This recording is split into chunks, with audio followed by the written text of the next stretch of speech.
안녕하세요. 김나연입니다. 올바른 공공언어를 소개하고 우리 말과 글의 정확한 사용과 그 안에 담긴 다양한 의미까지 짚어보는 맛있는 우리말. 지금 바로 시작합니다. 공공언어 바로 쓰기. 최근 사이버 범죄에 점점 지능화되는 강력 범죄까지 늘면서 CSI의 중요성이 더욱 확대되고 있죠. CSI는 범죄 사건과 범죄 현장의 여러 가지 상황을 종합적으로 판단하고 과학적으로 행하는 수사를 말하는데요. 과학 수사라는 단어로 대체할 수 있습니다. 무엇보다 이런 과학 수사의 중심에서 중요한 역할을 하는 게 바로 프로파일러인데요. 요즘 방송을 통해서도 많이 접하셨을 겁니다.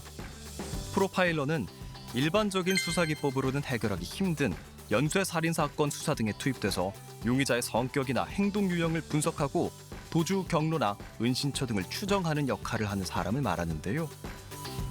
범죄 분석가라는 우리말로 순화할 수 있습니다. 범죄 분석가들은 흔히 지문이나 혈흔 같은 여러 가지 증거를 사용해 사건을 해결하죠. 이런 증거 가운데 범죄나 사건 해결에 결정적인 역할을 하는 게 바로 스모킹건인데요. 스모킹건을 결정적 증거라는 우리말로 바꾸면 이해하기 쉽겠죠. 앞으로도 공공언어를 이해하기 쉬운 우리말로 쓰려는 노력이 계속되기를 기대해 보겠습니다.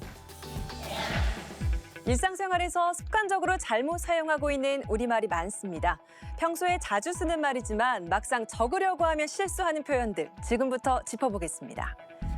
오늘은 평소 자주 사용하는 이따가와 이따가에 대해서 살펴보죠. 먼저 이따가는 표기 그대로 이따가라고 발음을 해야 하고 이따가는 이따가 이렇게 발음해야 합니다.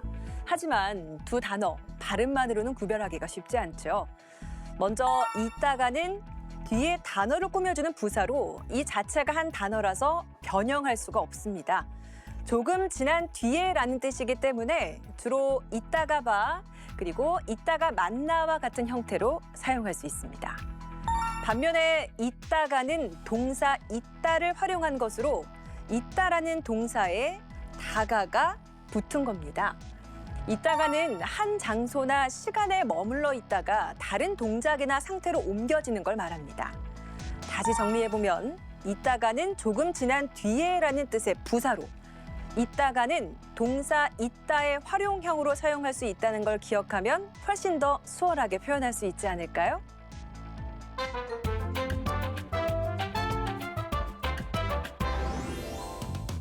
안녕하세요. 우리말 지킴이 도담이입니다. 우리가 일상생활에서 무심코 쓰고 있는 일본어 투용어가 정말 많은데요. 어떤 게 있을까요?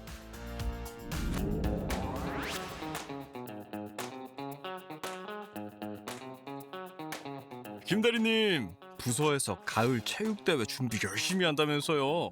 퇴근 후에 추리닝으로 갈아입고 연습한다는 소문이 회사에 쫙 퍼졌어요. 저희 부서가 작년에 우승했잖아요. 아무래도 우승팀 가오가 있으니까 열심히 준비할 수밖에 없더라고요. 하긴 작년 체육대회 때 진짜 대단했어요. 저는 특히 김대리님 달리기 실력 보고 깜짝 놀랐잖아요.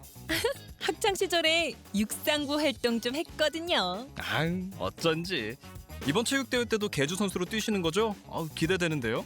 어깨가 무겁지만 열심히 연습해야겠는데요. 저도 체육대회가 벌써부터 기다려지는데요. 저와 같이 우리말로 순화해야 할 일본어의 잔재들 함께 살펴볼까요? 먼저 추리닝은 우리가 일상에서 많이 쓰는 단어죠. 추리닝이 아니라 큐리닝으로 알고 있는 분들도 많을 텐데요. 운동이나 야외 활동을 할 때 편하게 입는 옷을 말합니다. 영어 단어인 트레이닝의 일본식 발음을 그대로 사용해서 굳어진 단어입니다. 국립국어원에서는 운동복이나 연습복이라는 표현을 권장하고 있습니다. 그 다음으로 가오는 얼굴이나 낯을 의미하는 일본어인데요. 우리나라에 들어와서는 허세나 폼을 나타내는 속된 표현으로 쓰이고 있는데요. 체면이나 얼굴이라는 우리말로 순화할 수 있습니다. 그 밖에 또 대화 중 일본어 투용어 어떤 게 있을까요? 바로 개주가 있습니다. 개주는 이을 개자와 달릴 주자가 결합된 일본식 한자어를 우리말로 그대로 사용하는 경우인데요. 이어달리기라는 쉬운 우리말로 바꿀 수 있습니다. 일상에서 잘못 알고 사용했던 일본어의 잔재들, 이번 기회에 확실히 알아두고 사용하면 좋을 것 같네요. 꽃구름이라는 순 우리말 들어보셨나요? 여러 가지 빛을 띤 아름다운 구름을 의미합니다. 바쁜 일상 속에서도 잠깐 멈춰서 아침 햇살, 저녁 노을빛과 어우러진 꽃구름 감상해보는 여유를 가져보는 건 어떨까요? 지금까지 맛있는 우리말이었습니다.